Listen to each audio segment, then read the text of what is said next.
start off by saying that I wasn't entirely impressed with this movie, however, it isn't shit. Welcome to Day 7 of my Scare Show 3 titled Random Romp. Let us begin.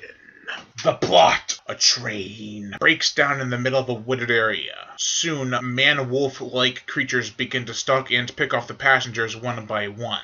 Who can survive werewolves on a train? This film definitely needed a better ending. I know it's paid off in a way, but it didn't fully sit right with me. The characters are good, however. There were definitely more people on the train when it took off, so where the hell did the rest of them go? I am serious, like some of the first two people our main character checks tickets for are never in the movie again. There is also a lot of downtime with the characters spent. It isn't terrible dialogue, but it does slow the movie down a bit. A theme that is going on in this movie that the Flicks That Church Forgot pointed out, and I will leave a link to his channel in the description below, was the fact that people have grown accustomed to riding on a train and practically making it a part of their everyday schedule. You're surrounded by total strangers until, say, something happens like the story in Howl. By that time, you often wonder if you should have reached out and got to know the person you grew accustomed to sitting right next to. Howl does this with style.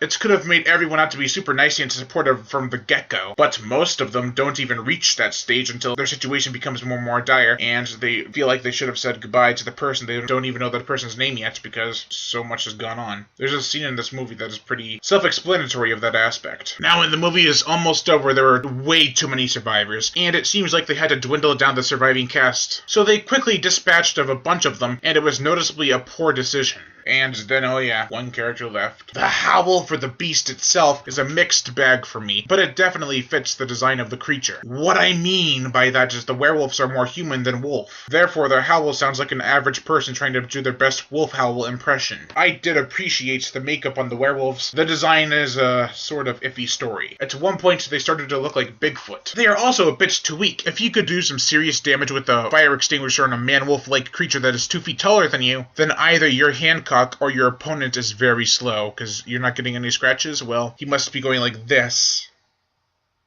And you're like, there isn't much gore, actually. There is some. Most of the kills are off-screen, however. There is one character that was begging for a demise worth writing home about. But instead, nope. Off-screen. There was barely any music in this movie, a lot of silence. It worked for some scenes, but not for others. It is a decently above-average werewolf flick, with intriguing characters, great cinematography, and a story that is pretty awesome, and a decent design for the werewolves. However, it definitely needed more gore and terror, as well as a more fulfilling, non-cliche ending. I walked out of the movie feeling nothing for it, but I cannot say it is a terrible movie whatsoever with good conscience. Well, overall, I give Howl a 3.5